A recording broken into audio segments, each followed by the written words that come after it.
Is there any book that you have talked about on the channel and your opinion has changed since last discussing it? For me, it'd probably be Red Rising. More positively. Oh, really?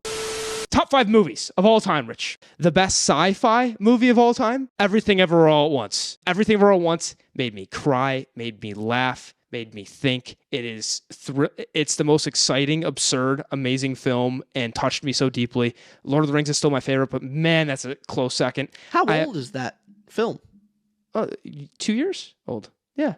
So that 2-year-old touched you deeply, huh? Oh my God. That's horrifying. What the... Have you been drinking? What the fuck?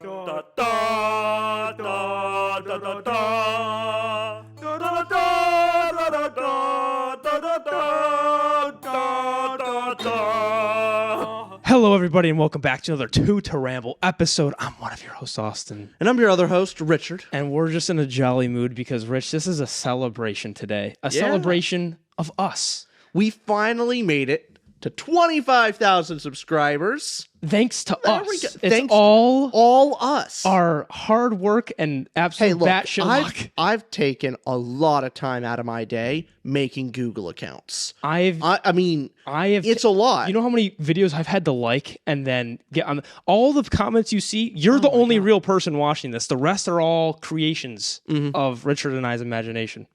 I mean, I think I made at least a solid 10,000. Solid. 10,000 YouTube accounts. So this is really our 15,000 subscriber special. Yeah, roughly.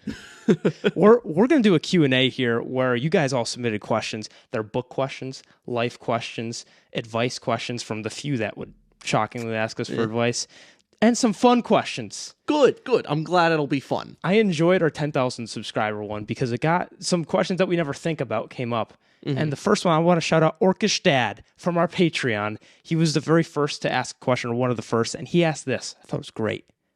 How would you describe your co-host's book taste in 3 words? Be nice. Look, it's a celebration day. Don't be too mean. Oh, no. Short, action, trash. Okay. All right, bring it on. Pretentious dickhead. That's all I got. Yes. I do like my pretentious books. They're great. Yeah. Oh, yeah. No, I love to feel smarter than everyone else. And the reason I can feel is like I finished the book, but I didn't understand it, so I feel intelligent. Not that I am, but I feel that way. A book that this whole thing about entertainment or art, you're going for the action, you're going for something that makes you think. Yeah. There's something to be said that you enjoy yourself reading it in the moment, and then a book that never leaves you. You're always remembering it. And you like those books that stick with you. Yeah, exactly. Yeah. But I enjoy other books too. You do. So, yeah. Hey, look, I love Red Rising too. It's a lot of fun. Yeah. So. Okay, just had to get the only negative question out of the way. I knew we were to attack each other. The only negative question? Oh, no, trust me, it's not. This second question is from another patron, Gecko. Hey, Gecko. Gecko asks, Austin, can you pitch Wheel of Time to someone who would enjoy it? And Rich, could you do the same for something you wouldn't like Red Rising? I like Red Rising, but I'll do it for Name of the Wind. No. I'm saying it for... pitch okay. I pitch Wheel of Time, you pitch Red Rising type of thing. Okay, one of those is easier than the other. Or okay, pitch Name of the Wind. I'll pitch Name of the Wind. I gotta have myself a challenge. Do it. Yeah. Okay, good. Go ahead. Pitch Name of the Wind. Pitch Name of the Wind to the audience. Okay. So, do you want to read? Well, should you preface this with how much you hate Name of the Wind? Oh yes. If someone doesn't know, you hate it. I really, really don't like Name of the Wind. I can have some compliments for it, but plot, characters, world, I think all suck. I don't like it. It gave me a feeling of disgust after finishing the book and utter disappointment. Now, that being said, you gotta read this book. Name of the Wind by Patrick Rothfuss is one of the masterpieces of our time in fantasy. No one other than Tolkien, no one has come close to coming up to the literary prose mastery of Tolkien. Patrick Rothfuss, surpasses. He puts you into a world like no other. His world is whimsical.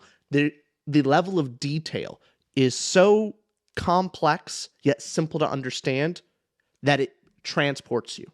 The characters, quote, you get a large epic tale of the king killer.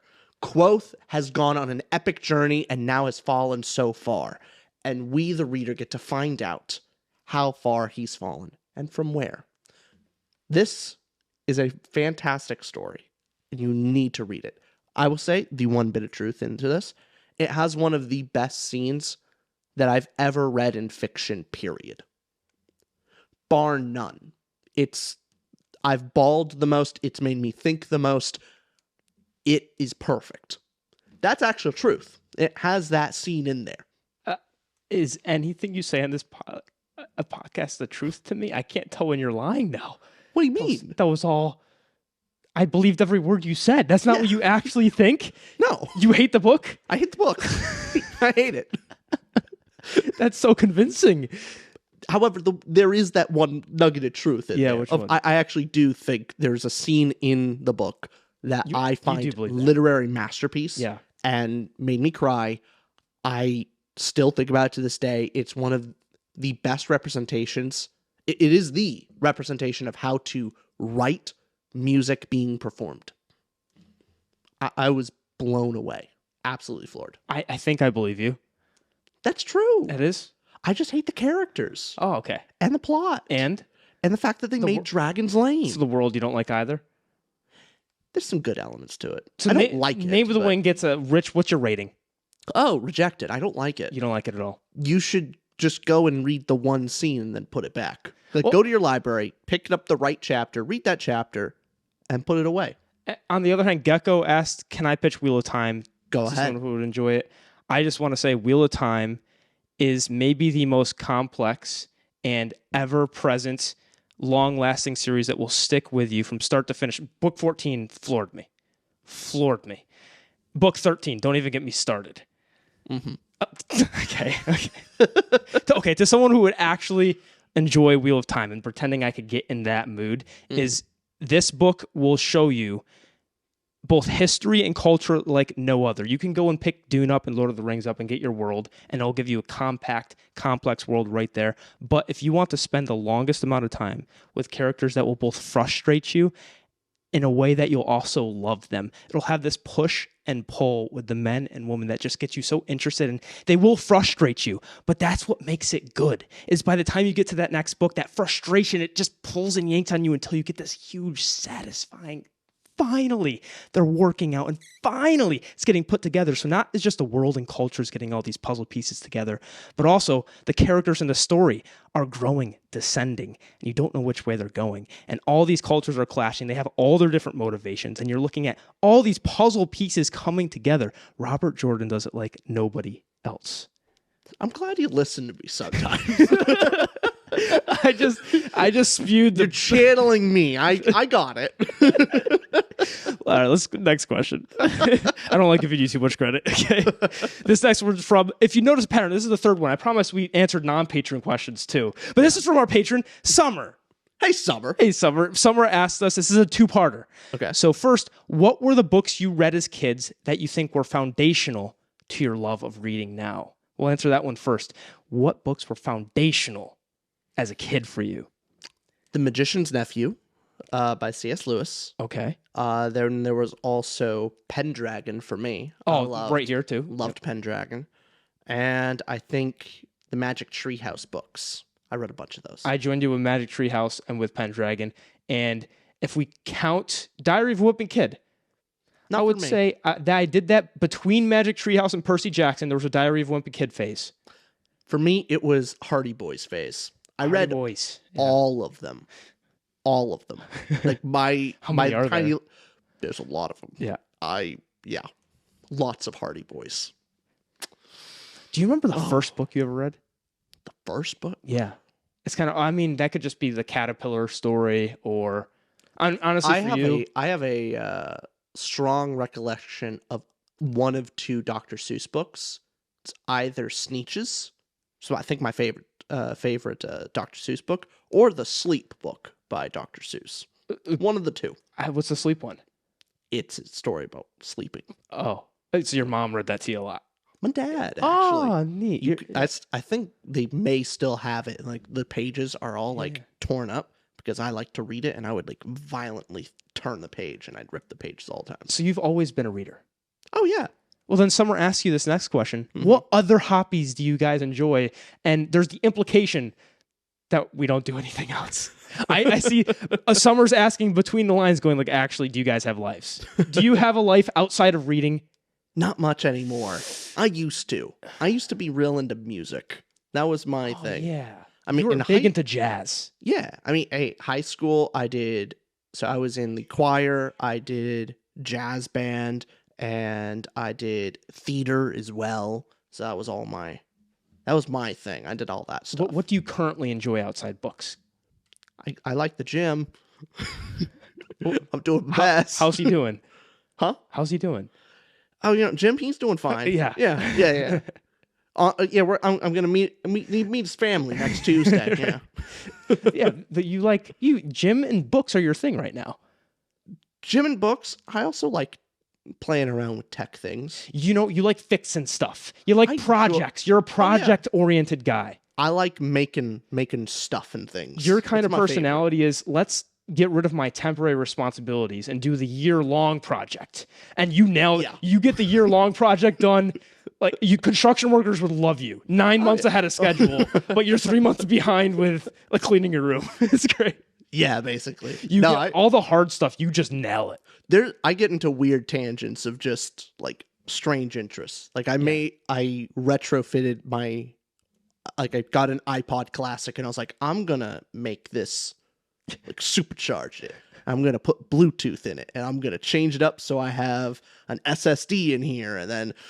And the positive of that is if there's ever a problem, Connor, our roommate, or something happens, laundry's broken. Like, I did that for a project once. I know how to do that. I fixed the dryer. I took it all apart.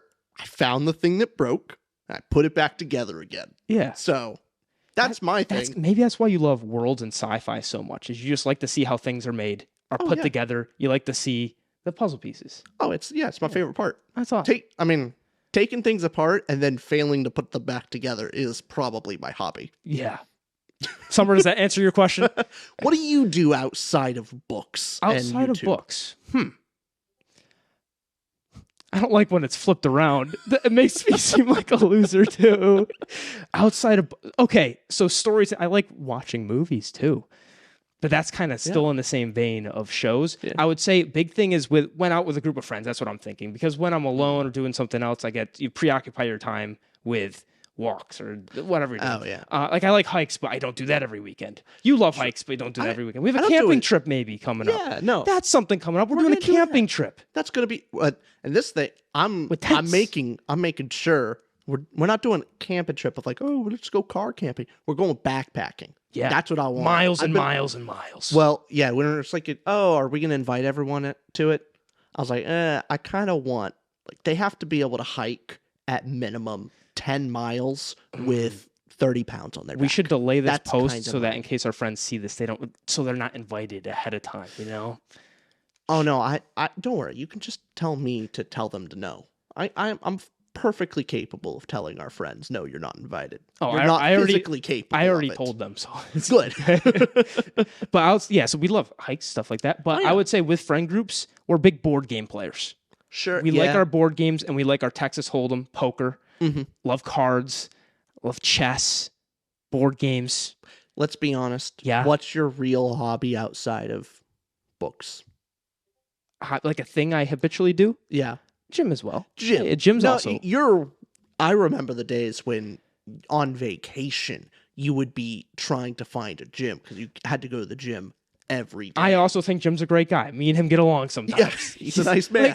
I didn't know you were also with him. Oh, no. I was a little jealous when you mentioned him. Jim is not, he's not a very selfish lover. No. He's willing. Doors wide open. God. All right, this next question is from, I don't know how to say this person's name, but OHRNHUH. Oh, right now, huh? That's what it is. Oh, okay. Okay. This person asks, would you guys consider doing more movie/show/video game reviews? I think it would be very interesting. Rich, I'm curious. What do you think? Do we want to give a little teaser of what we're actually going to be doing upcoming? So, of the show? Yeah. We could say that, but also I thought you were going to mention a background idea that we had. Want to talk about that first? Sure. Our background ideas. This is our BookTube podcast. Yeah. And one day, once we run this baby dry. Yeah. Once we milk it for everything it's worth. Jim said that once. So once we really run this down, we're always going to do book stuff. Yeah. But people have asked us, are we going to do manga? Are we do this? We'll never do that on this channel.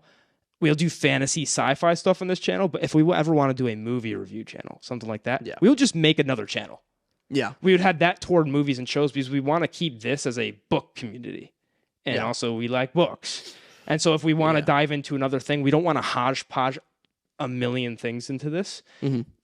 Maybe that'll change. That's what we're thinking right now at 25K. I think we give ourselves the space because this is our only channel. Occasionally we'll do a movie thing just because we want to. And like Dune was sci-fi. Dune sci-fi. Like we used to do like Oscar movie stuff, which was a ton of fun for me. I loved watching all those Oscar movies. Yeah. But separate channel in the future. Yeah. And then video game reviews, probably not. We're not big. Probably not. I like gaming, but I'm not good at it. I'm terrible. We're playing Bopple. Awful. Right now. Bopple's fun. Bopple is our game. Yeah. That Bopple battle. Check it out on Steam. Yeah. It's great. Not sponsored, but wish we Not were. Sponsored, but we'll give them the time for free. Yeah. Oh, the other thing you were going to say, we're going to be watching Shogun. Actually, right? Yeah. We actually are going to be watching Shogun with a kind of TV watch party club. Yes. So that's actually going to be really fun in the future. Yeah, it'll be coming a month or so. We'll see. Month-ish? We'll see. Okay. Yeah. Next question is from Casey Gray. Thank you, Casey Gray, for asking this question. Well, we'll see what the question is first.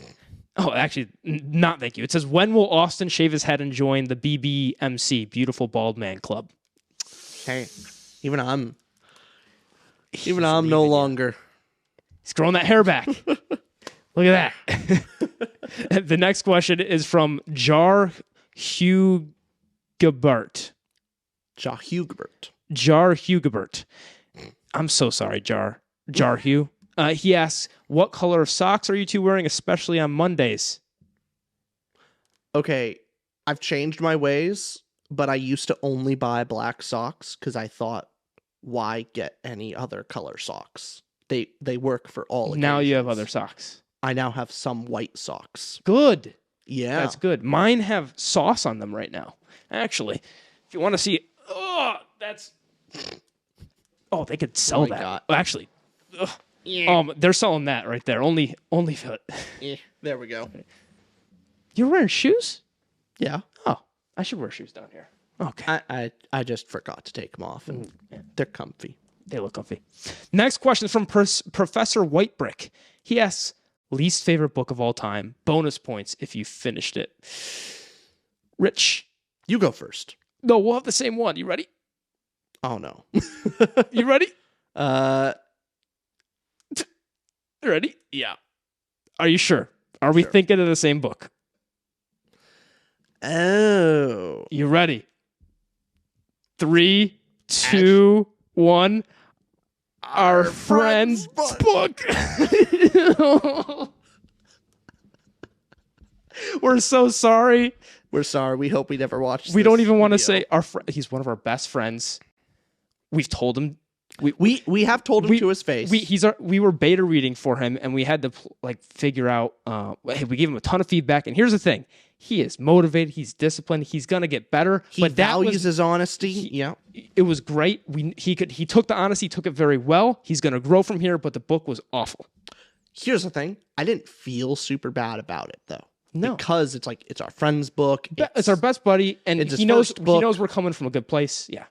The actual book that made me more upset about how bad it was Orson Scott Card's Red Sun. It's the Alvin Maker series. I think this was the second book in the series. Oh yeah. It's genuinely awful. It's an awful piece of literature. Oh god. It breaks most rules of character and plot. It's incredibly boring and breaks its characters. In the point of they don't make sense. None of them. All right. It incredibly pretentious. I hate it. I hate that book so much. And I finished That's it. when that insults you more. Yeah. Oh, it insulted me. It's real bad. Real bad. No redeeming quality. I'm tempted to read it again just to hate read it. I kind of want you to read it just to Okay. feel the hate. We could talk about that for sure. Oh, yeah. No, we'd have some great time of Okay. hating that book. I'm with It's you. miserable. It's a miserable time. Let us know if you want us to review that on the channel, everybody. Yeah. Sounds like a good time. We can have a good time not liking something. That can be a good time. It's also just straight up Mormon propaganda. Not, hey, it's a Mormon who is inspired by their faith to write Like part Sanderson? element. Yeah, no problem with Mormons. I'm just saying what it objectively is Mormon propaganda. Oh, wow. It's what it is. The main character is based off of Joseph Smith and a bunch of other little things that they're not allusions to it. It's a straight up ripoff. It's allegory. Got it. It's not fun. Well, same way, is it similar to C.S. Lewis and his allegory stuff? Oh, okay. So you hate C.S. Lewis stuff too? I don't like it as much as Tolkien. Oh, gotcha. Yeah. But that's not it. At least it's done well. Okay. Anyway, that's my least favorite book that's been published. Got it. Well, this next question is from Andrew Newman from our Patreon. Hey, if you want to join our Patreon, talk with us in our book club, and it's a lot of fun, click the link in the description below. Yeah, please do. Please do. Now, Andrew, he asked this. Is there any book that you have talked about on the channel and your opinion has changed since last discussing it? One that comes to mind for me, if you're still thinking, Go ahead. was, I think, A Fire Upon the Deep. When we reviewed that, I liked it enough, but didn't really like it. And now I kind of really like it in hindsight. I think about it more, and I remember just finishing it. As far as just entertainment went, or just me being invested, Yeah. the pacing issues, there was a bit of it kind of went a bit too long in part 2, and it dragged, and I went, it was going somewhere so cool. And then the longer that it sits in the back for me, in the background, I'm like, I only remember those big points, which had a great story. And really, a 5-star world, amazing world, and really cool concept, and love that sci-fi book. For me, it'd probably be Red Rising. More positively. Oh, really? Yeah, I mean, Book 1. just after our review of that, Yeah. especially reading more just action books and just kind of more fun books, Red Rising does it better than the rest. I can't believe I'm hearing this. Yeah, no, in general, as long as I'm putting myself into the proper context of not comparing it to it's not going for Ender's Game thought-provokingness of sci-fi. Yeah. It's going for your fun. I'm just thinking about books like Shadow of Lightning, It does it better than that. And hey, Shadow of Lightning's real good too. I mean, that was a fun book. Fun book, yeah. Red Rising's better. You go through a bunch of Empire of Silence, similar deal of you're going for your kind of fun sci-fi adventure, and Red Rising's better. It consistently is just, it was more consistent. It's more fun, not thoughtful. Yeah, yeah. It's I think ultimately a very thoughtful world because especially second series, most especially. Well, it gets more deep, yeah. Yeah, but first book, super fun and awesome. Really enjoy it. Oh, wow. Man, I can't wait till 50K. Then you're going to love it. It just every Q&A just gets higher on the list. Yeah. This next one is from Wera, who's not only a patron, but also has her own BookTube channel. You guys got to check her out. Check out Wera. I think she'll be... Can we put just in link in description somewhere in there? Go check out her channel. She's really great. She's really knowledgeable about books. And great editing too. Yeah. And great editing. Yeah. She's fantastic. She asks, or more states, she stated this. She stated. Okay. Advice to someone starting out. No question mark. Starting out in life, starting out in BookTube. I'm assuming because of her BookTube channel. Starting out on BookTube, what advice would you have for somebody, Rich? The main thing is in YouTube in general is consistency and not getting caught up in chasing the views, but also don't ignore them. You're kind of battling between the two things of doing what you love and doing what's fun for you and what interests you, and then finding what also people want to watch, and then finding a way to make those two the same. Because if you're just chasing the views, you're going to hate yourself, and the quality of the content's going to suffer. But if you only do what you want, like often not everything you want is very watchable or interest to other people. If you do what you want, you also don't have to have a BookTube channel. You're making it for a reason. If you were just making a channel to talk to yourself, well, you just talk to yourself or talk with buddies. So assuming you kind of want to be involved in a community, you're going to have to talk about something that you and others would want to participate in. Let's say you have a video topic that's literally 1970 Kwanzaa-related films. Like, if that's something that you're super passionate about. And maybe, you just niche down into that topic. That's fine. Right, but it's just going to be very hard to find. So if you're making a channel with somewhat of a goal to talk with other people, you have to be like, okay. And I'm sure you'll have interests that are in common with others. It's just you have to align, not perfectly, but you have to align what do I like, what do I want to do, plus what would other people want to watch. Yeah. Yeah. Also, we learned this lesson way too late. Figure out before you even sit down to record, what's your video title and what's the thumbnail going to look like. Plan that first, and if you think that's a good looking title and thumbnail, then record. Trust us, that's way better. It's way better than anything else. Yeah. It's way. Oh yeah. Oh yeah. God. We learned that so late. Way too late. This next question is from Sylvester Crew 5371, and he asks, why are you the way that you are? Also, are you considering releasing a fitness videos for subscribers to get in shape prior to purchasing some of those sweet tank tops? Merch in description below. We have bookmarks and tank tops and shirts and Teeter My Totter shirts especially. Yeah, go get that Democracy is Cringe shirt. That's a cringe shirt.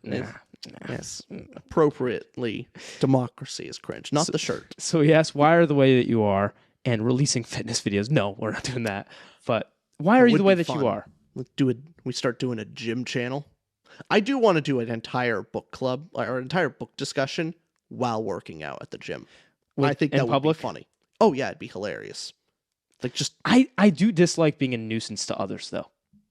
I generally do dislike the whole when we went and filmed our merch ad where we went and these ridiculous booty shorts and everything. We went at 2 a.m. was it?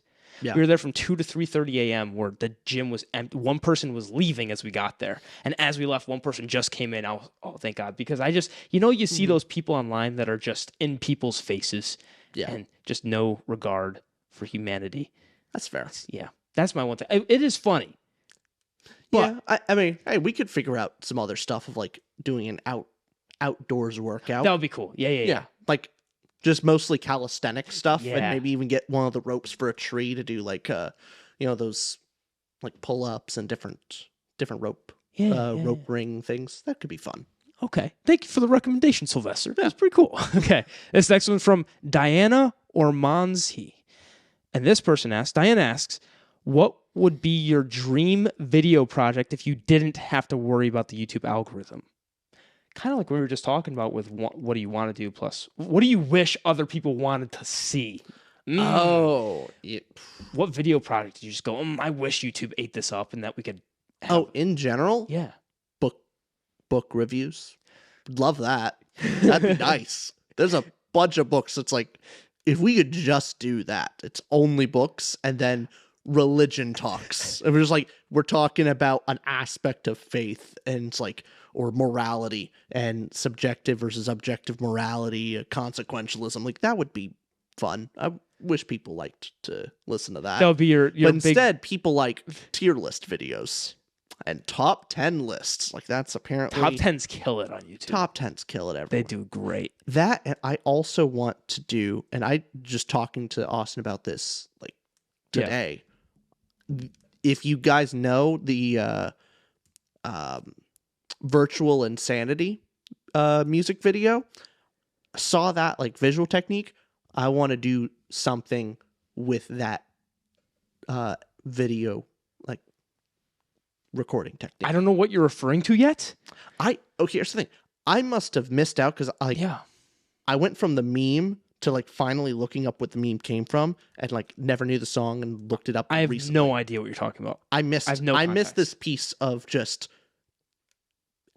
internet history. You'll have to show me after the pod. Yes, Okay. it's going to be great. It's called what? History something? Oh, just Virtual Insanity. Virtual Insanity? It's a very popular song. Okay. Or it used to be. You'll have to show me this. Yeah. Okay. I want to do something like that. It looks fun. Rich, this next question is very important. Hmm. What questions, we'll say question, is what question will you ask Brando Sando when you get him on the podcast? I've thought about this deeply. You give yours first.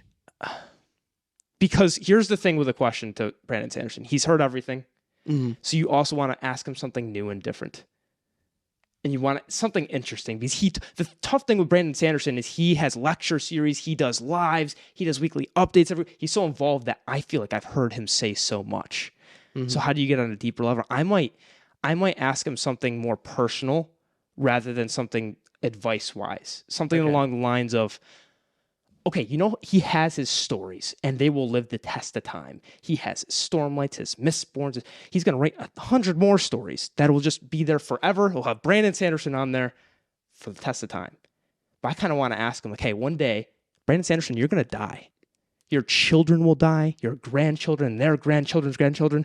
What story in, like, his life does he want to be passed down through oral tradition? Forget his books. What does he want to be remembered for outside of authorship? Like, what's a story of his he hopes his children tell his grandchildren and so forth? That story in your life where you're just, that's something that is important to me and nobody would know other than my family. Mm-hmm. Like, what does he want to pass down? A story in his life? Something like that. I think that would be neat. That's a lot deeper than my question. What's your question? I thought it was a good question, too, till you talked. But what? I would ask him if he had to rewrite Mistborn into a different genre of story. Yeah. Which one would he pick? Like, he has to keep the same characters, same world. That's a great question. And roughly, like, somehow fit a lot of the plot into it. Yeah. It's currently a heist story. Yeah. What other type of genre story could he tell in that same setting? Rich, that's a way better question than me insinuating his children are dying. Yeah, maybe. Look. When it comes down to it, we'll do the old one too. Yeah. Just a little quick you jab. softball him with that, and I'll go like, "What about death?" And then a left hook. Yeah, it's like little jab, left hook there. Now reach out to Sanderson if you want to have him answer these questions. So, if we ever do get to enter, when we interview him. But there's also like the answer he could very easily have would be for the Mistborn stuff is like he did Era 2, which is, hey, he took the thing and did a different genre. Somewhat similar, but if that interview's coming up, it'd be fun. We're gonna think deeply about everything to ask. Oh man, that's our year. We're not recording for like 3 weeks. Shutting down the business for a little bit. We're studying. Okay, next question is from Sabrina. Guess where she's from? She's from our Patreon. Our Patreon. Thank you, Sabrina. Also, thank you, everybody, for this. The reason we're at 25K here and still chugging is support from you all. And thank you for watching us in our hooliganish. So Sabrina asks, what's your favorite book or a book you would recommend outside of the fantasy and sci-fi genre? You go first. I have mine in mind, but I want you to hear yours. So my gut reaction to this question is, what's your favorite book outside the fantasy and sci-fi genre? I will say, I almost want to say NA because I have not read enough outside the fantasy and sci-fi. I've read maybe a couple dozen outside the genre, but I don't think that's enough to go, oh, this is the one people should read. It's kind of just ones I like. I haven't found that thing I love outside fantasy sci-fi yet. Sure. I have my answer. Like, I'm in the same boat. Here's of like, I should read more. Let's make that a point to do so. I think my next non-fantasy sci-fi book would be I have it over there. Oh shoot. What is it? It's the Western Lonesome book. Dove? Lonesome Dove. It's actually right there. Oh yeah. Yeah, there it is. Look at that. I plan on reading this fairly soon. That'll be cool. It's what I want to read, but I feel other than that, it would have to be Night by Eli Wiesel. It's the most important book I've read. Period. I mean, I can't really say too much about it. Like, you just have to kind of read it, but I have not gotten a better look at the depths of human capability and how twisted human nature actually is, and how our society is very much a very thin veil that could be ripped away at any time. Jeez.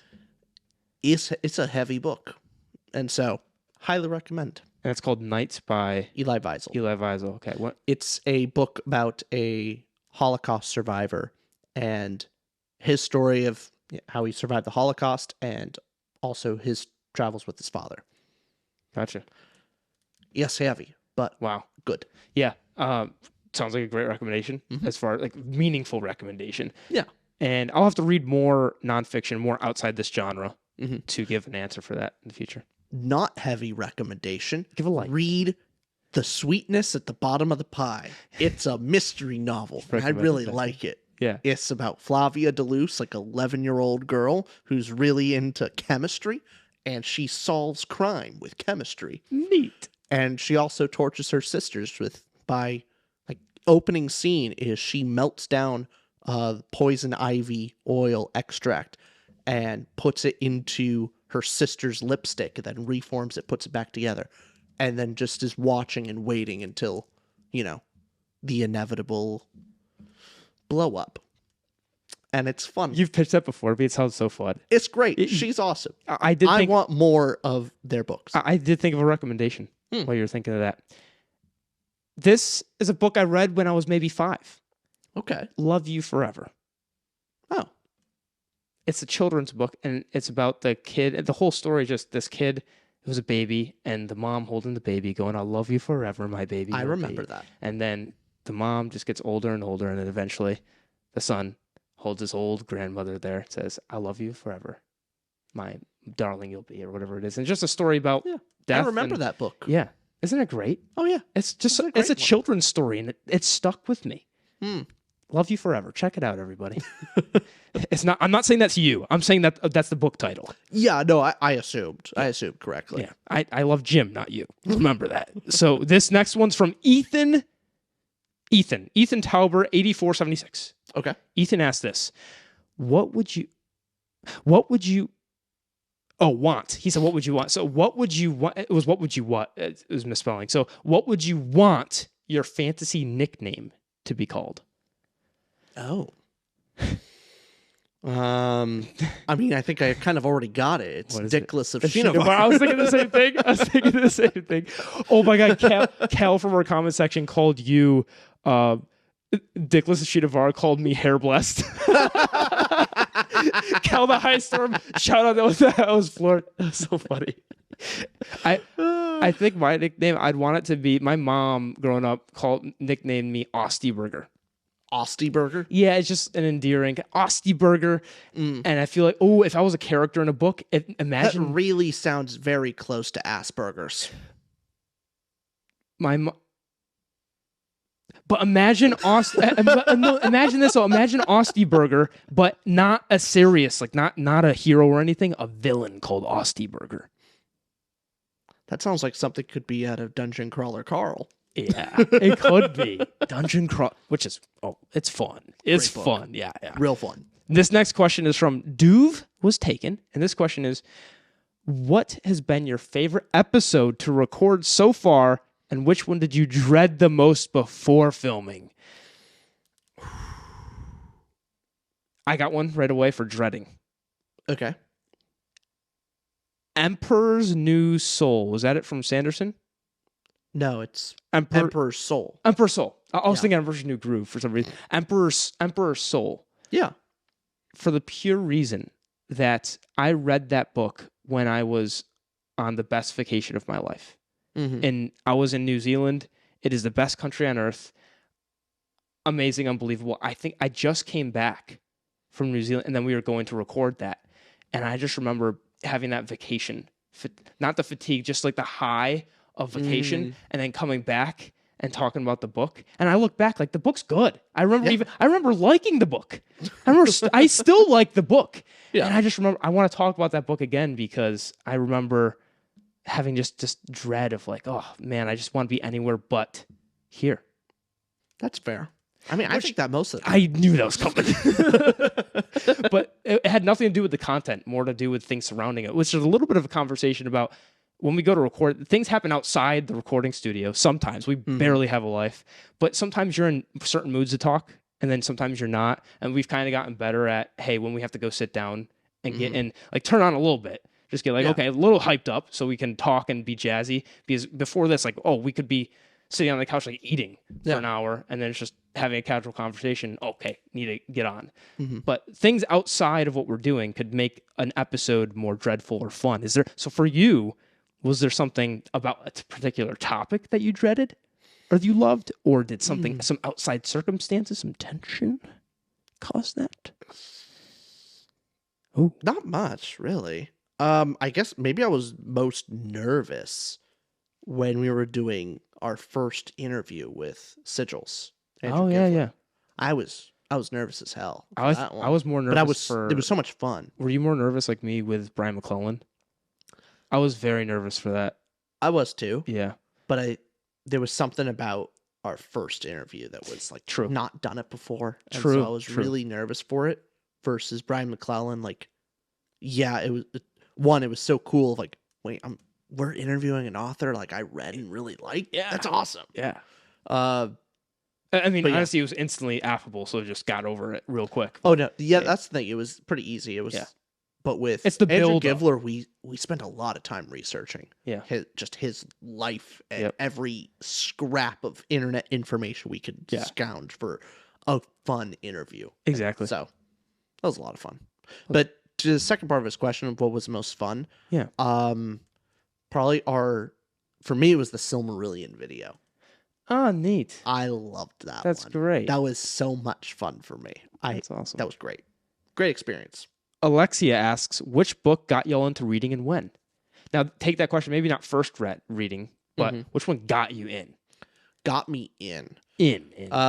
So my reading history was like, when I was young, I just read all the time. Also, Alexia from our Patreon. Yes. Don't want to forget. Yes. When I was young, I just read everything all the time, like up through middle school. And then sometime early high school, I stopped reading because I got an iPod Touch and a laptop for school. And I discovered YouTube. Ruined you. Ruined me. Absolutely ruined. And then video games and things. And I just stopped reading altogether. Then I started reading again after college when I was working as a security guard, and Austin got The Way of Kings from a friend of ours, and he handed it to me, said, hey, I know the shifts are long, and you're on the night shift, you're bored, why don't you try reading this? It's thick, like it'll be hard to get through it all. I was like, okay, I'll try it out. And best business decision of our lives. Yeah, I mean, it started with Way of Kings, and then I read everything else in pretty quick succession.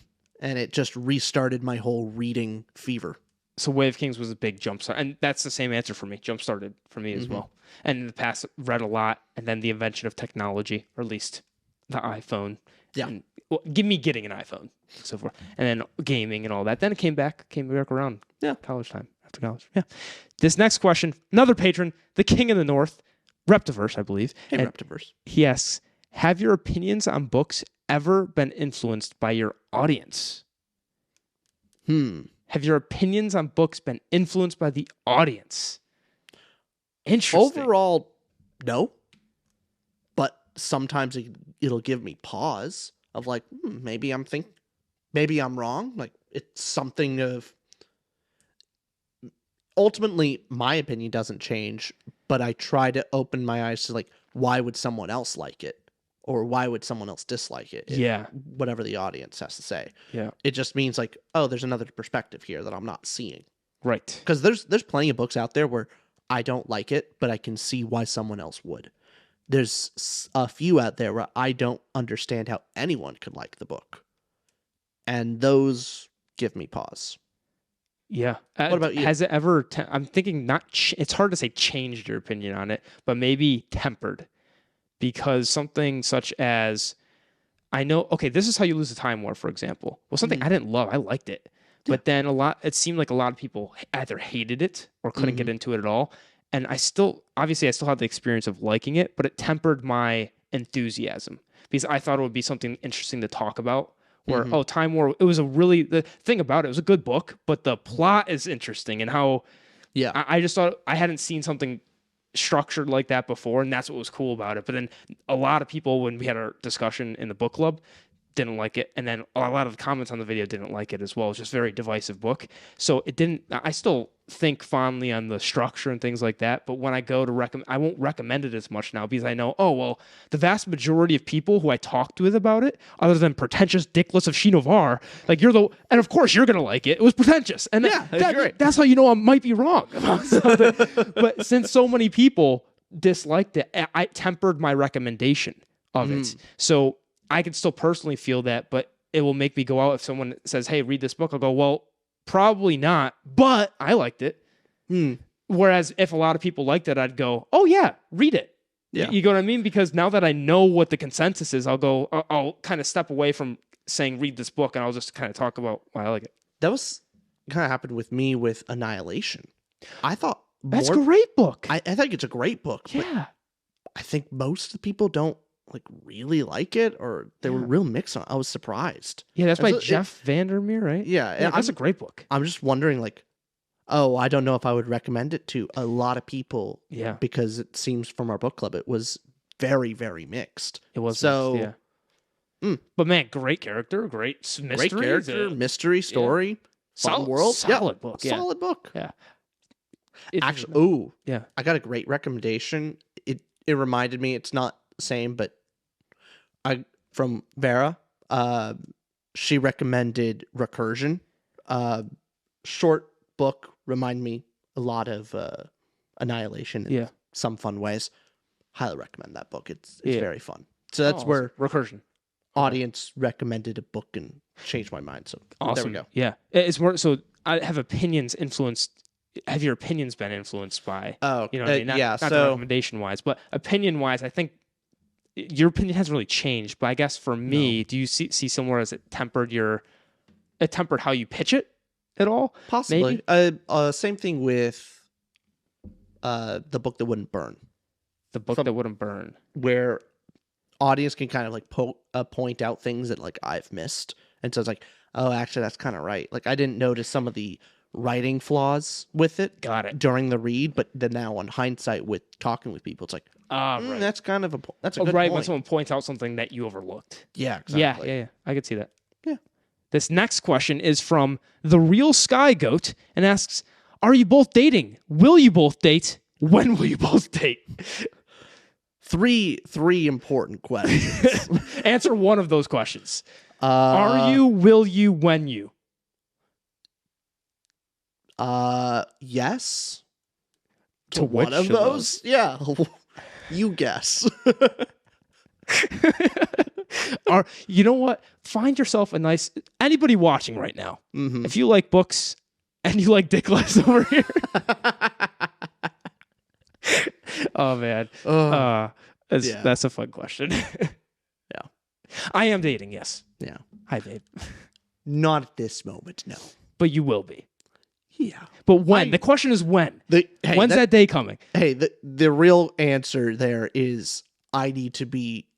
All my hobbies don't involve meeting new people. Yeah. That's the main issue. My company is basically it's a small company, and it's all dudes. So I can't meet I don't meet any women at work. When I go to the gym, there's not that many women there. It's kind of also early. not the place to approach. Not the place to meet. No. Yeah. Yeah. Where else then I go home and read? Tell me where I'm supposed to meet more people. Oh my. Okay, our weekends where we play poker with the boys. Yeah, with the boys. When we go on hikes with the boys. Yeah, it's not a very conductive environment to that goal. Dating advice down below. We'd appreciate that for Rich. Easier in college. They're just people are there everywhere. You can't proximity. Oh yeah, proximity. You just can't. It's easy because there are people all around. You're always making new friends. There's always people there. Wait, is that why rural marriages work so well? There's no one else. Yeah, it's either this or the cow. Yeah, it's either this. The cow. it's either this or the farm. You know. Yeah. Huh. No. At this, I need to go to more book conventions events. to meet more people. Yeah. So, yeah. Yeah. This next question is a lot more less personal. Good. Actually, it is personal in a way. It's personal to our tastes. Okay. Top 5. There's a lot here. Top 5 shows / movies, or top 5 movies of all time, Rich. I'm changing the question a little bit because there's a lot here. Top 5 movies of all time. What are your favorites? Starting from bottom up, I think. Yeah. Or top down. I'll start top down. Best one, The Blues Brothers is the best movie of all time. Then I'm going to cheat and say the Lord of the Rings trilogy. Mm-hmm. After that, it would be 12 Angry Men. Then No Country for Old Men. And then lastly, trying to think. I mean, I could throw in a bunch of things, but Yeah. Mad Max Fury Road. Put Oh, that in love there. it. Yeah, Love I'll put it. those in. That's my top 5. Don't like you ask me again tomorrow, it'll be different. But there's my top 5. I cheated. Oh, because my cousin Vinny. Like, Oh, maybe that's so better. fun. I don't know. Anyway, there we I go. cheated a little bit. I had the question, and so I wrote down my favorite in each genre. Okay, And you're going to agree, I think, with some of Okay. these. The best fantasy movie, the best movie of all time is Lord of the Rings. And I'm combining them all in one. The best sci-fi movie of all time, Everything Ever All at Once. I know you won't agree with that, but Everything Ever All at Once made me cry, made me laugh, made me think. It's the most exciting, absurd, amazing film and touched me so deeply. Lord of the Rings is still my favorite, but man, that's a close second. How old is that film? 2 years old. Yeah. So that 2-year-old touched you deeply, huh? Oh my God, that's horrifying. What have you been drinking? What the fuck? What? I felt like there was a setup there. There was no setup there. That was so out of nowhere. What the? So I like Everything Ever All at Once. Not kids. What the fuck? My third one's one you're going to agree with. The best classic movie of all time is 12 Angry Men. Yes. 12 Angry Men Yes, is true. essentially flawless. It is an amazing. It's a perfect movie. And it's fantastic message, characterization, the dialogue stunning. You watch that movie and then you get every movie after that. I get pissed off at seeing how every other director does dialogue scenes. Yeah. And it pisses me off that it's just jump cuts of like, solid shot on person talking, then jump to next person talking, then jump back to that person talking. Jump. Piss off. Like, get more creative. Like, people used to actually care. Most about underrated dialogue. movie of all time that does that phenomenally. Everyone else is wrong who dislikes this movie. Triangle of Sadness. Oh, fantastic movie. Top tier movie. Top tier movie. It has I know I always go back to message, but the theme of hierarchy Oh, yeah. and the social, it's not a film with a traditional plot structure. It is more of a social experiment film with 3 different parts, and all of them are so interesting. What Hilarious. The camera shots. Oh, yeah. Just actually cinematically, great. What I enjoyed the most from that was seeing both the right and the left get it wrong. It was hilarious. Both sides Seeing, of the political aisle. You start the hard anti-woke crowd was like, oh, it's just communist the rich. propaganda, Yeah. eat the rich, blah, blah, blah, blah. And then you get the left people, they're saying like, oh, it's actually like talking about ultra masculinity and blah blah, and capitalism is good, blah blah blah. They're both wrong. The message is so amazing. It's about a great film. It's great and it's fun and it's funny and it's it's an exploration of hierarchy. amazing not acting. You remember that the dinner scene at the beginning? Just so good, so Fantastic. good. But yeah, I people might think we're crazy in this, but it's a great film. Oh, It's a great film. I just want to do a couple more shout outs for animated film.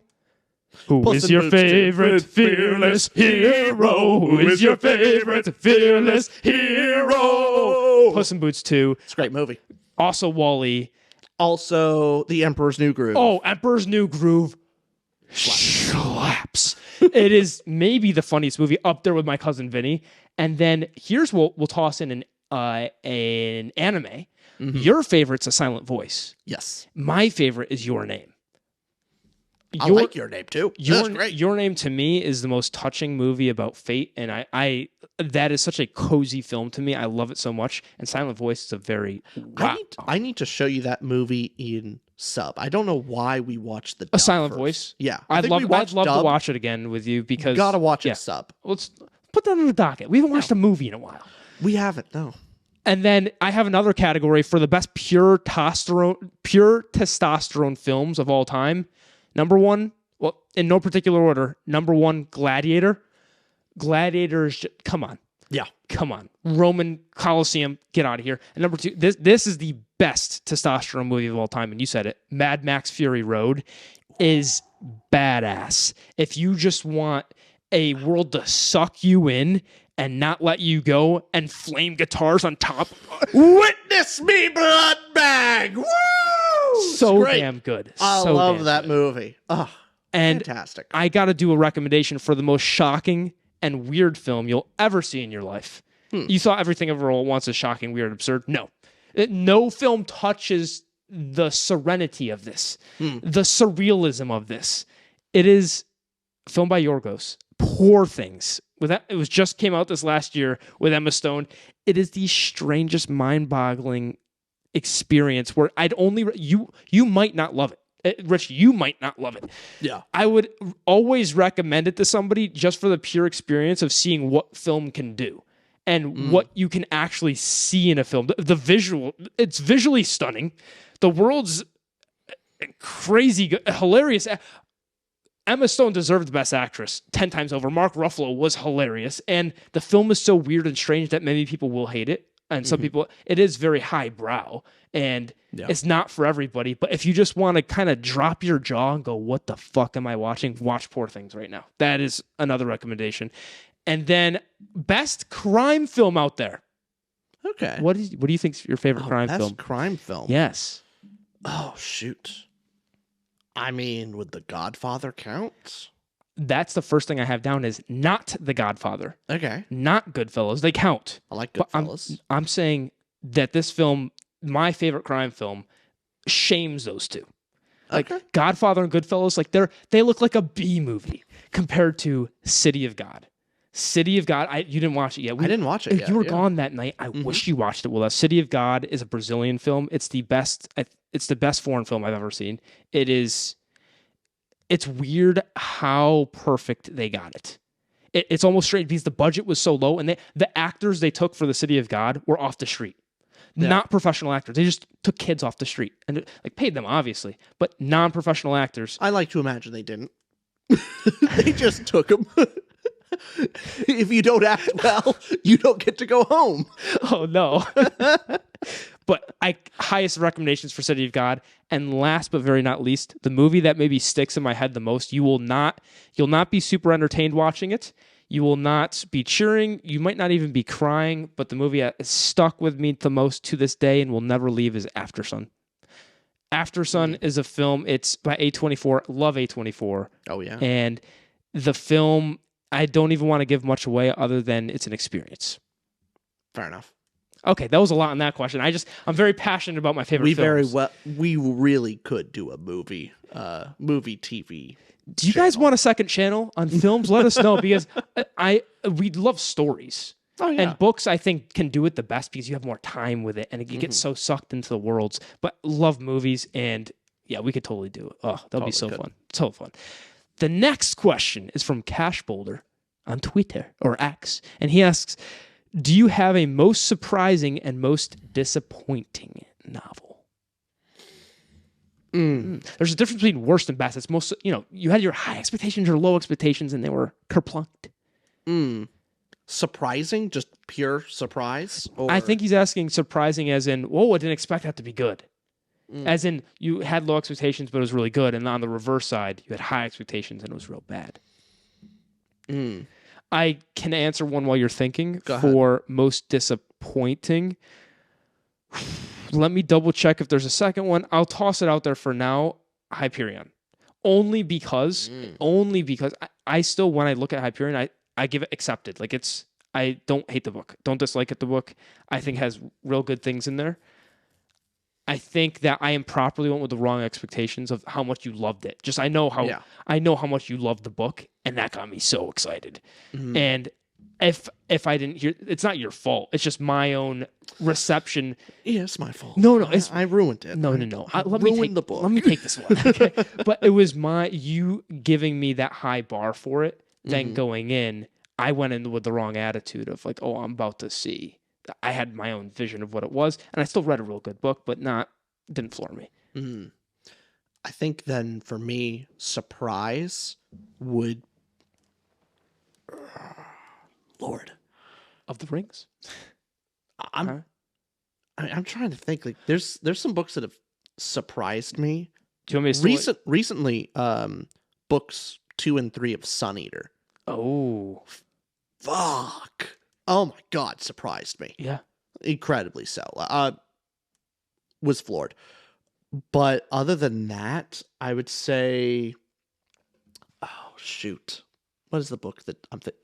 Project Hail Mary. That was such a I expected really good. I expected to be good, but just how it played out was so incredibly surprising. It was one of the best reads I've had all last year.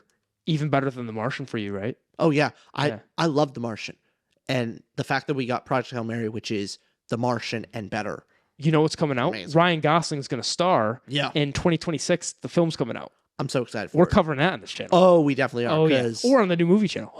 My man, Ryan Gosling. Oof. We love Ryan is our guy. He's our man. Yeah, he's our man. We're literally him. Literally. He's literally us. Disappointing would probably be probably Name of the Wind, ultimately. Yeah. And my biggest disappointment. But my biggest surprise, I'd say, is Hitchhiker's Guide to the Galaxy. I knew people really liked it and enjoyed it. I didn't think it would be my kind of book, and it's one of my favorite books. I was floored with how much it made. I love my Terry Pratchett, and I've only read a couple Discworld books. Want to read them all eventually. Yeah. Terry Pratchett makes me laugh so much. He's funniest writer, one of the best writers, and makes me consistently laugh. But I had the highest highs of laughing with Hitchhikers, and makes me think to this day about how absurd it was, but how much of a point it had.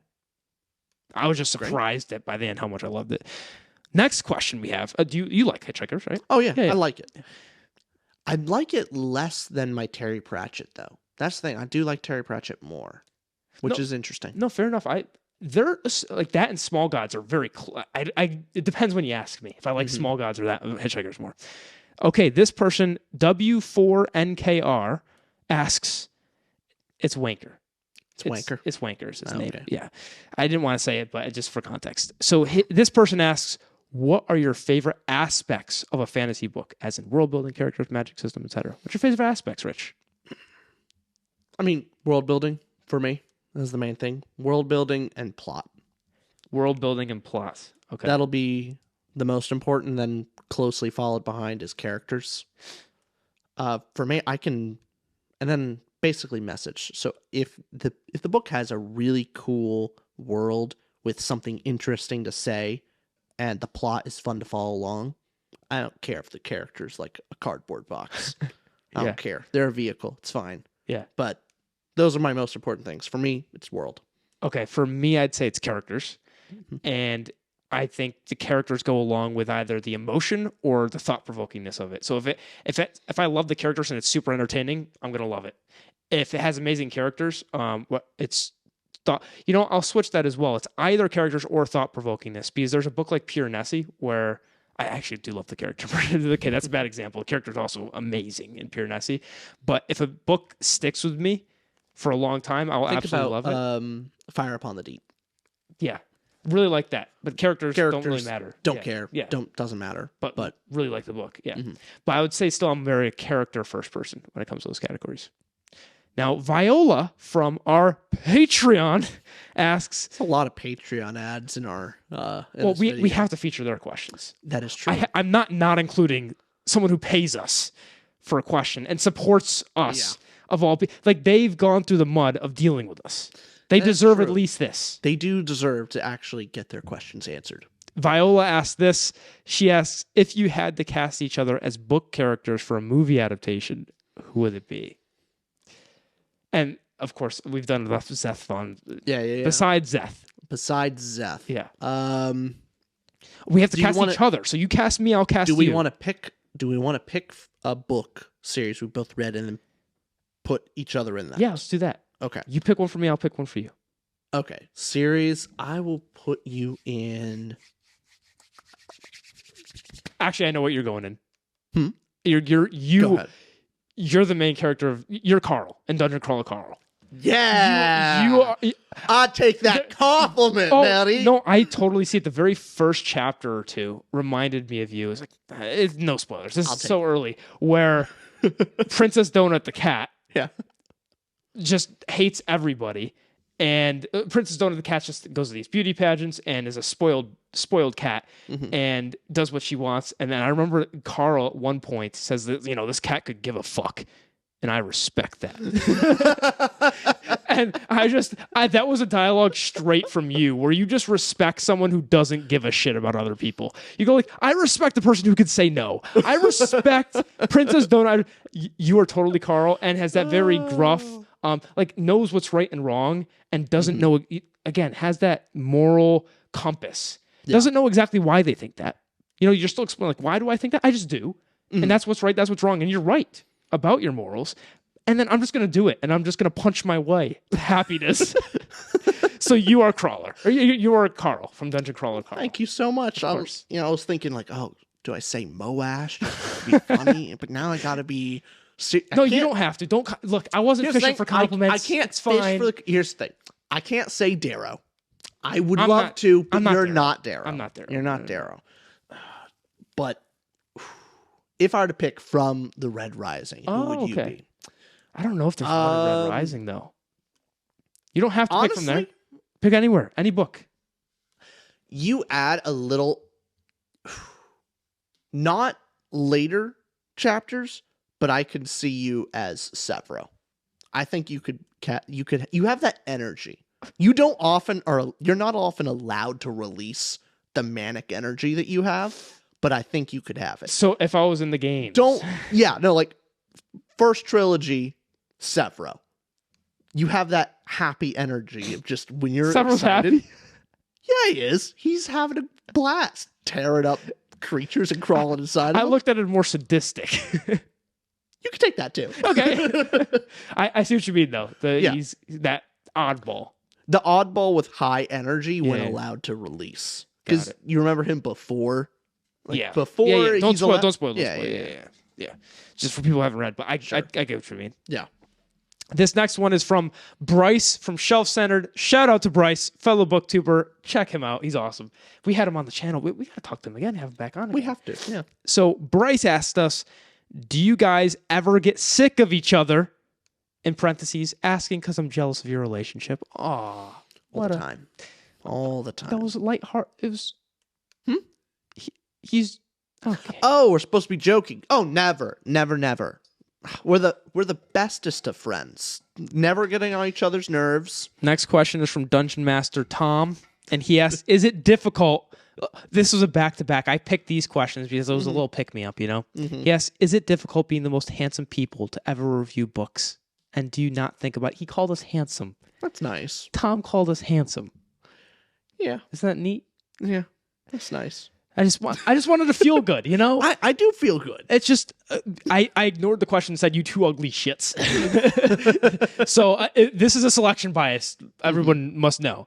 Thank you, Tom. Thanks, Tom. Thanks a bunch. Okay. This next question is from Papa Flow 3116. Asks, any other books aside from ACOTAR that you feel are in the good, bad, or best, worst type of category?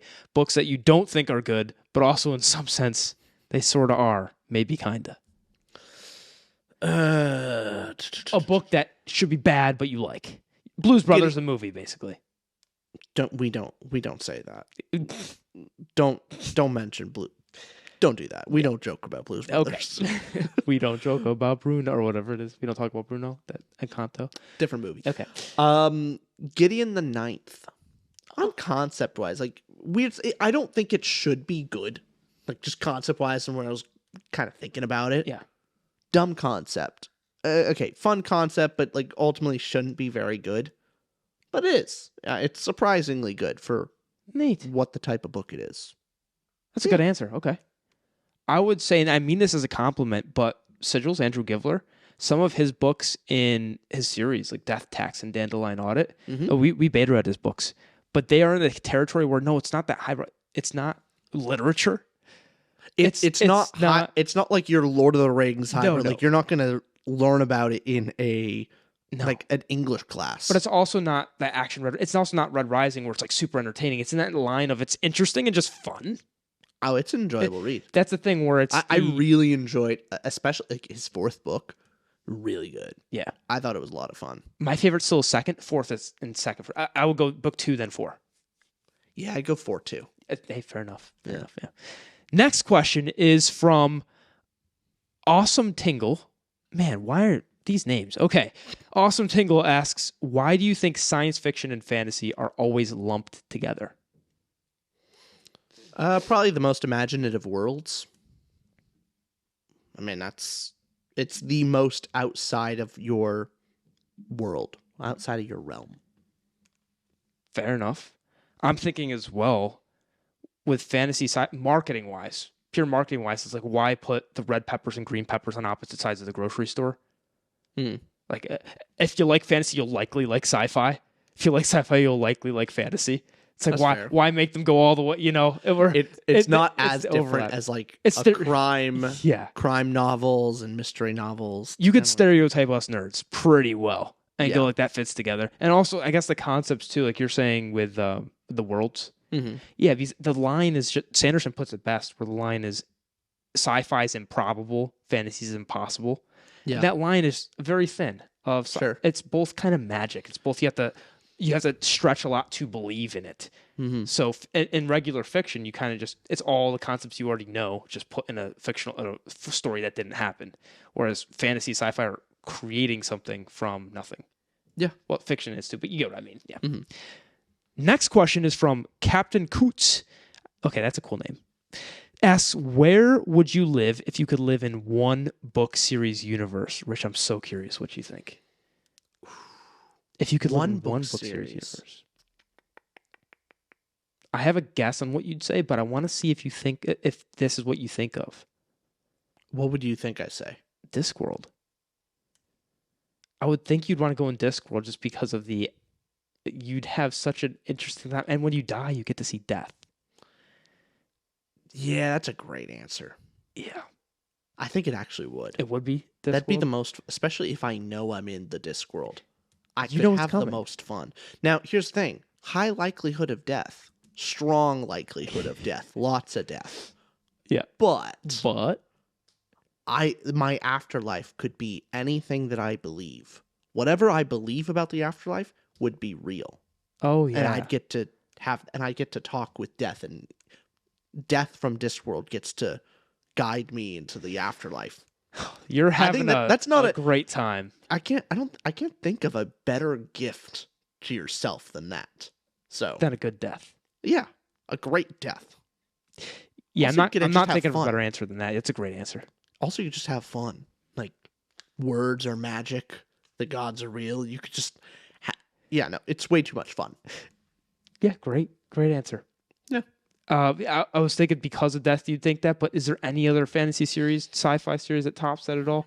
Because a lot of them would be pretty brutal. I would very much post Project Hail Mary has some elements which are so much fun. It's our world, but on the cusp of, I don't want to spoil anything.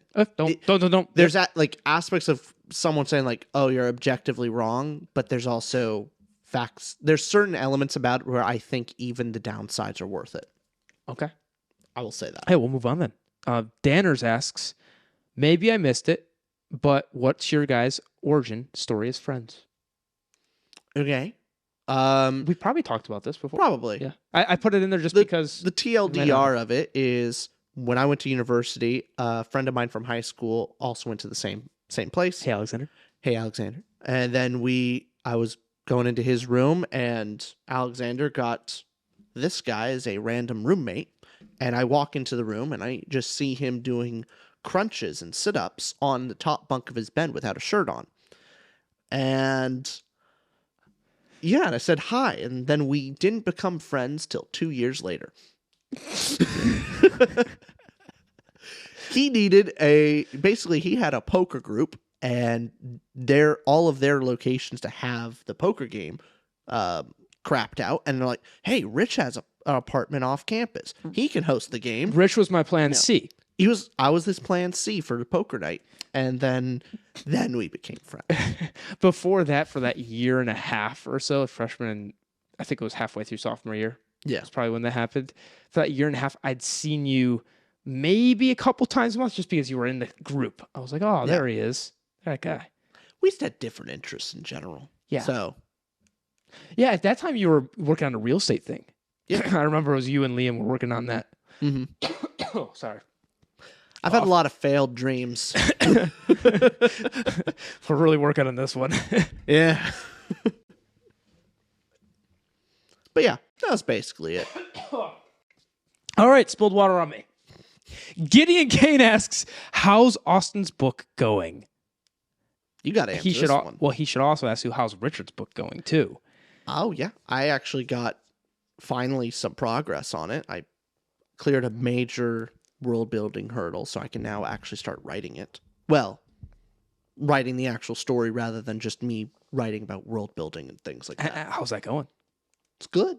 I started doing more after our talk last time. I was talking about it was really good. And Gideon, book, it's going good. It will be going better. That's my update. It will be going better. Yes, when I get things off my plate, and then I'm able to go into that plate. Yes. Yeah. Okay, so the next question is from, I will touch on that and just say it's all plotted out. All the characters are set. The entire world's set. I have the intro chapters. It is just now setting time aside and plowing through it. So I could not be more like passionate about doing it. It's just, it's so easy for me when in work style. Well, passion isn't the thing that you have ADHD, and you get just when you get on, you don't multitask well. No, I singular task, and the thing with the book is usually when there's something to do, it's either, okay, Rich, you're very good at working on the year-long project, and then screw the short term. Yeah. I'll kind of latch on being like, okay, let me prioritize what's coming up next week, and then next week, or next couple of days, and doing this. And then books aren't like that. Books just have to be consistent. You do this chapter, do that, and I have to not look at it as one big project, but rather a lot of mini projects, and that's how I'll get it done. But working on that. So this next question from Cal the High Storm, who asked 2 questions for you both. Richard, what are your thoughts on Faithful and the Fallen, and do you think Austin would love it? And then I'll ask the second question. Sure. I really like Faithful and the Fallen. I think it's a lot of fun. It has one key element about it that made it different from the rest. It's the reason why I'd even recommend it to someone. If it didn't have this, it would just be fine. But you get to see both the dual POV, and there's more POVs, but like the 2 main POVs of you get the hero and the villain's POV, and both think they're the good guy and the chosen one. So the villain thinks they're the chosen one. That's super fun. I really enjoy that gimmick or that angle for the story. I think you would really like it. Yeah. I don't know if you would love it. It's a bit slower. It's in your vein of classic fantasy, so it spends a lot more time with the characters and a lot more traveling, and I don't know if it's as fast paced that you would like it as much. You may enjoy it though. It doesn't have to be fast paced. No, but the main thing is fast paced just for the characters. Like, are the characters growing? That's why progression. So maybe that's what I mean. Progression's the word, not fast paced. The characters are not like progressing very quickly. Okay. You're sitting with them for a while. I don't know if the main character is Stormlight-esque or fascinating. No, Stormlight, I think character wise they progress and they change a lot. By the end, yeah. So you're saying by the end of the book, they don't as much as the series. No. I see what you mean. Over the series, they change, but not a ton in book to book. Got it. That makes sense. And then the second question was, Austin, what are a few things at the top of your TBR, and do you think any of them will soon become your new favorites? And I will say, First Law is something that I think would be up my alley and is on top of my TBR. We did say it would be top of your TBR a year ago. So let's hopefully this time it's true. So listen, I want to read it. Yeah, you should. Yeah. It's good. It's real good. A more light question from Timothy Schrock says, sunrises or sunsets for you, Rich? What kind of guy are you? I mean, sunsets. New Mexico sunsets are the best sunsets in the world. Bar none. They're gorgeous. You're willing to fight over that? Oh, it's an objective fact. Okay. I've seen a few sunsets in my day, and it hasn't gotten better. Damn. Is it in a certain spot in New Mexico or just in general? In general. It just has the most vibrant colors and fun mix. Do you ever see those sunset pictures from Walmart parking lots? And it's always so cool. Oh, yeah. It's always great. Is that basically New Mexico? Yeah. Straight in the back of a Walmart. It's just, ooh, damn. No, it seriously is. It's just often like there will be a lot of colors in a sunset. Yeah. However, a lot of places, most of the time, they kind of mix. The colors kind of all come together. It's not as clear. New Mexico, for some reason, the colors are very distinct and different, and they shine just a little more fun. I don't know. I enjoy it. You have that along with white sands. So you're a Gorgeous. sunset kind of guy. Oh, yeah. I'm a sunrise kind of guy. You an early riser? Well, you know why I'm a sunrise kind of guy? Remember that trip we went on with Dom? Ah, yes. That was a good time. That night time there was a nice little mist across the water. Mm-hmm.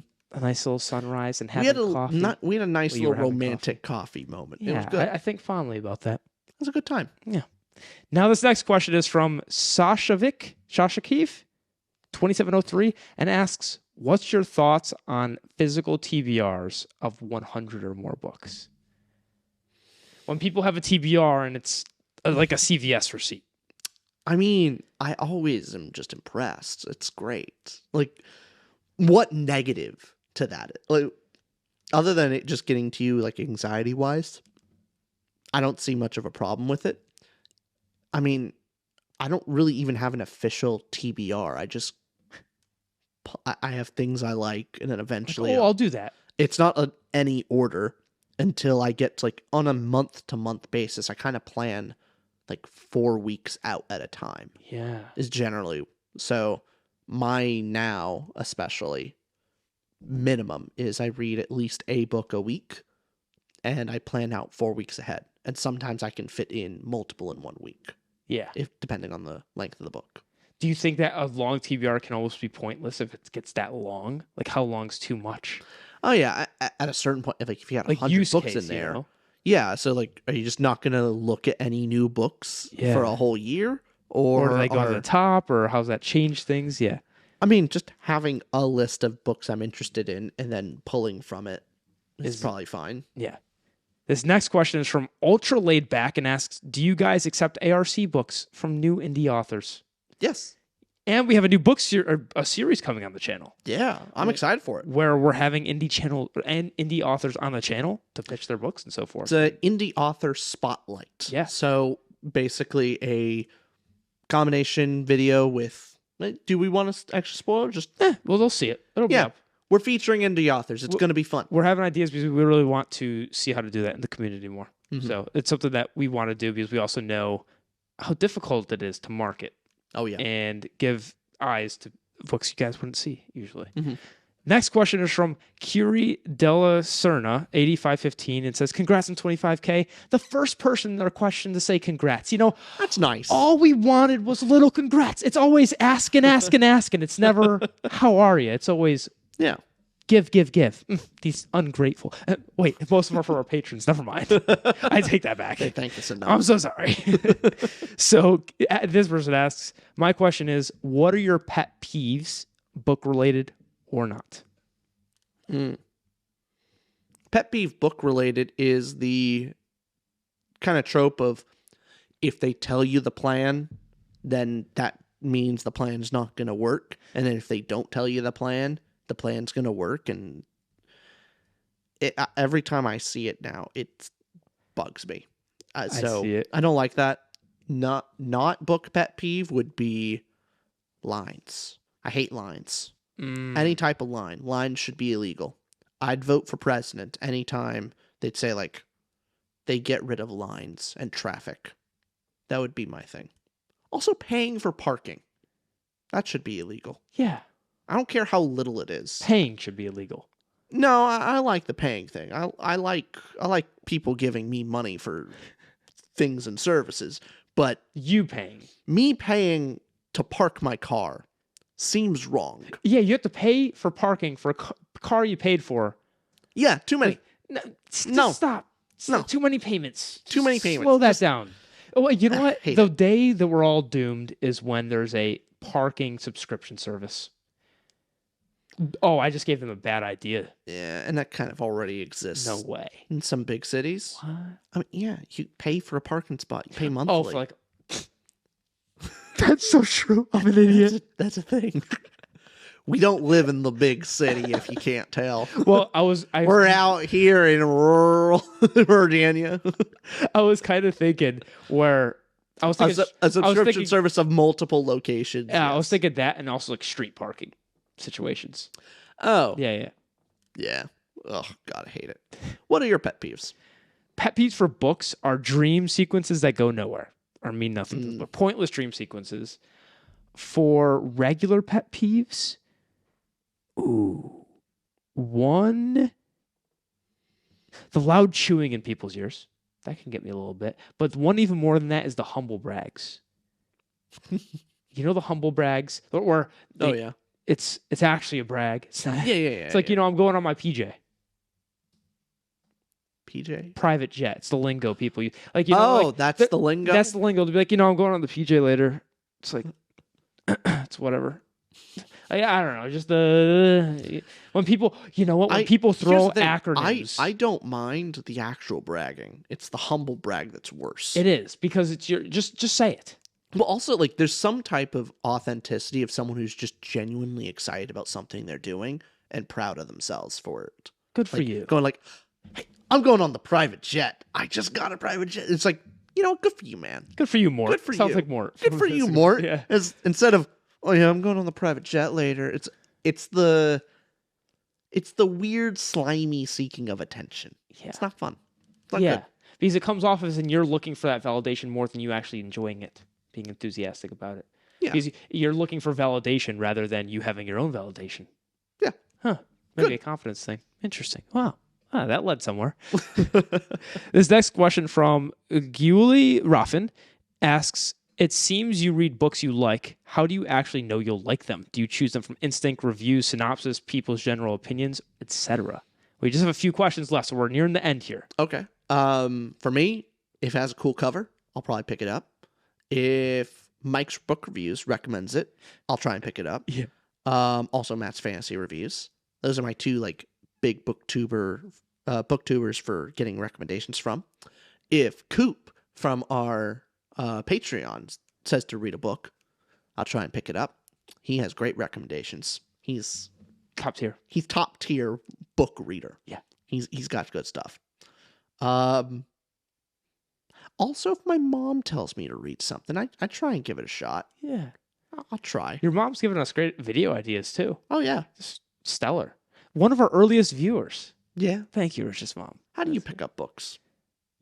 Basically what I tell you to? Yep. Yeah. That's how you get books. Is Yep. what I say to do. Yes. Hey, read this. Oh, Hey, read this book next. All right.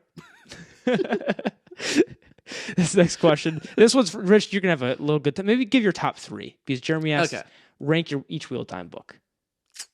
Because it's hard to go through all of them. What would you say your three favorite are? And this is from our Patreon, Jeremy. Thank you. The Shadow Rising, Memory of Light, and Knife of Dreams. Yeah, swap that out with Gathering Storm. Okay. One of those three. So okay. But Shadow Rising is in there for sure. And then the latter books get the other two. The final book, yeah. Gotcha. This next question is, this is from Ati Shard asks, what do you think about the idea that books should not be adapted into TV and film?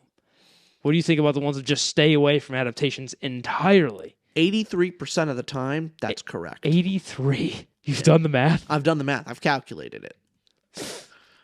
Too bad I'm bad at math. What do you think about that? Oh, most of the time it's disappointing. Yeah. Like, at best, often, it's like, oh, at least, hey, maybe it'll get more people to eventually read the book and realize how much better it is. That's most movie adaptations.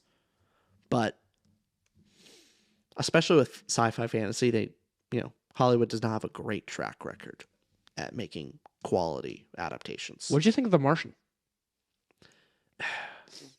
Ultimately disappointing. Like, as a movie, pretty good. As an adaptation, it cut a lot of the stuff that I thought was important and added things that I didn't think was important. Interesting. And, especially the ending. Oh, God. Oh. Butchered the ending, Oh. I think. But honestly, it was kind of silly. You've seen it, though. The movie, yeah. But basically, the ending in the movie from the book is the dumb idea. In the book, character has dumb idea. Yeah. And then everyone discounts, like, that's a stupid idea. That's not that's not going to work. We're not doing that. We're doing the real plan. Yeah. And then they do that. In the movie, they literally just go with the dumb idea. The dumb idea is actually what they do for the movie. And I look at it, it's like, that's retarded. That's so stupid. Why'd that happen? I don't know. They wanted to make it more cinematic, I think. Oh, but that's interesting. Anyway. Well, we got another question from Thomas, who asks Tom asks, if you could be the creative director of any IP of your choice, what would it be? Any IP of your choice. I mean, The Wheel of Time. They've butchered it enough. I'd like a hand at it.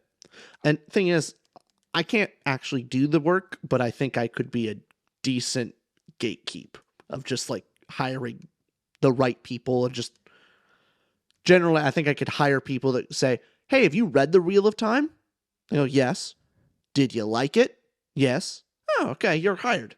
And I'd probably do a better job than what they're doing. Pick people that love it. Yeah, that's amazing. That'd be my revolutionary idea. And this is the last question. I do want to, I mean, you guys probably tell from the title, but we're going to have a part 2 on these questions. You guys have a lot of questions. You had a lot of questions. And we're going to end it with this one so that we can get into the new round of them. Because it's past midnight now. We're a little tired. It's 12:30 at night. I have a computer to finish building. We're gonna ask this last question, then we're gonna go take a sleep, and we'll be back tomorrow. Yeah. For everybody else, a couple days from now. Yeah. And we'll do the other Q&A. Because this last question is, what is your guys' least favorite book of all time? Like, you actually hate it. And I just use this. I just wanted to reemphasize, like, our friend's book's awful. I'm doing it, Dom. If you're watching, we love you, buddy. Oh, we do, and we know you're gonna get there. We know you're gonna make it. It's really we believe in you. It's a thing about tenacity, and I think as anybody out there who's trying to critique or you're beta reading a book, the most important thing is honest feedback. Oh yeah, too many times where people will be afraid to actually heavily critique a book because they know it's their first time and they don't want to offend their feelings. Especially, it's hard to say something like something that someone's worked on for months and then tell them to their face that it sucks. It's so deeply personal. Yeah, it's easy to say that on an online comment anonymously. Oh yeah, super easy. But telling it to someone's face, it's uncomfortable. It's also just as important to, Sanderson said this for advice, when giving advice on a book and critiquing something, to also highlight what's good about it. Because a lot of times when people are critiquing something, they'll say everything bad. And then in the revision process, the person will get rid of the good parts because you didn't emphasize the good parts about it.